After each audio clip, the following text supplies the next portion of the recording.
ಇನ್ನು ಸತೀಶ್ ಜಾರಕಿಹೊಳಿ ಅವರು ಸಚಿವರಿಗೆ ಖಾತೆ ಹಂಚಿಕೆ ಆಗುವಂತಹ ವಿಚಾರಕ್ಕೆ ಸಂಬಂಧಪಟ್ಟ ಹಾಗೆ ಒಂದು ಹೇಳಿಕೆಯನ್ನು ಕೊಟ್ಟಿದ್ದಾರೆ. ಸೋಮವಾರ ಸಚಿವರಿಗೆ ಖಾತೆ ಹಂಚಿಕೆ ಆಗಬಹುದು.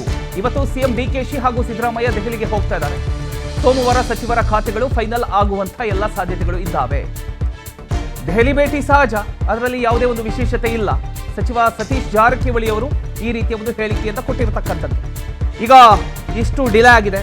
ಒಂದು ಕಡೆ ಸಚಿವ ಸಂಪುಟ ವಿಸ್ತರಣೆ ವಿಚಾರವಾಗಿ 2 ತಿಂಗಳು ಟೈಮ್ ತೆಗೆದುಕೊಳ್ಳಬೇಕಾದಂತಹ ಒಂದು ವಿಚಾರ ಇತ್ತು. ಈಗ ಖಾತೆ ಹಂಚಿಕೆ ವಿಚಾರವಾಗಿ ಇವರು ಮಾತನಾಡಿದ್ದಾರೆ. ಕೇಳಿ. ವಿಶೇಷ ಏನಿಲ್ಲ, ಯಾವ ಚರ್ಚೆ ಇಲ್ಲ ಈಗ ಸದ್ಯಕ್ಕಂತ ಇಲ್ಲ. ಈಗ ಯಾವುದೇ ಚರ್ಚೆ ಇಲ್ಲ ರೀ. ಈಗ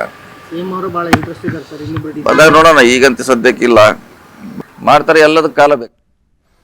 ಕ್ಯಾಬಿನೆಟ್ ಕಗ್ಗಂಟಾಯಿತು. ಬಳಿಕ ಈಗ ಖಾತೆ ಹಂಚಿಕೆ ಕಗ್ಗಂಟು. 6 ದಿನ ಆಯಿತು. 6 ದಿನ ಆದರೂ ಕೂಡ ಖಾತೆಗಳು ಹಂಚಿಕೆ ಆಗಲಿಲ್ಲ. ಈ ಒಂದು ವಿಚಾರ ಸಾಕಷ್ಟು ಚರ್ಚೆಗೆ ಕಾರಣಾಗಿದೆ. ಕಾಂಗ್ರೆಸ್ನಲ್ಲಿ ಖಾತೆ ಹಂಚಿಕೆ ಗೊಂದಲ ಬಗೆಹರಿತಾ ಇಲ್ಲ. ಸಿಎಂ ಡಿಕೆಶಿಗೆ ಇದೊಂದು ದೊಡ್ಡ ತಲೆನೋವಾಗ್ಬಿಟ್ಟಿದೆ. ಕ್ಯಾಬಿನೆಟ್ ವಿಸ್ತರಣೆಯ ಕಗ್ಗಂಟು ಬಗೆಹರಿದಿದೆ ಅನ್ನೋಷ್ಟರಲ್ಲಿ ಇದೀಗ ಖಾತೆ ಹಂಚಿಕೆಯ ಕಗ್ಗಂಟು ಕಾಂಗ್ರೆಸ್ ಸರ್ಕಾರಕ್ಕೆ ಒಂದು ಹೊಸ ತಲೆನೋವಾಗಿ ಪರಿಣಮಿಸಿದೆ. ಹೊಸ ಸಚಿವರು ಪ್ರಮಾಣ ವಚನ ಸ್ವೀಕರಿಸಿ ಬರೋಬ್ಬರಿ 6 ದಿನ ಆಯಿತು. ಇನ್ನು ಸಚಿವರಿಗೆ ಖಾತೆಗಳ ಹಂಚಿಕೆ ಅಂತಿಮ ಆಗಿಲ್ಲ.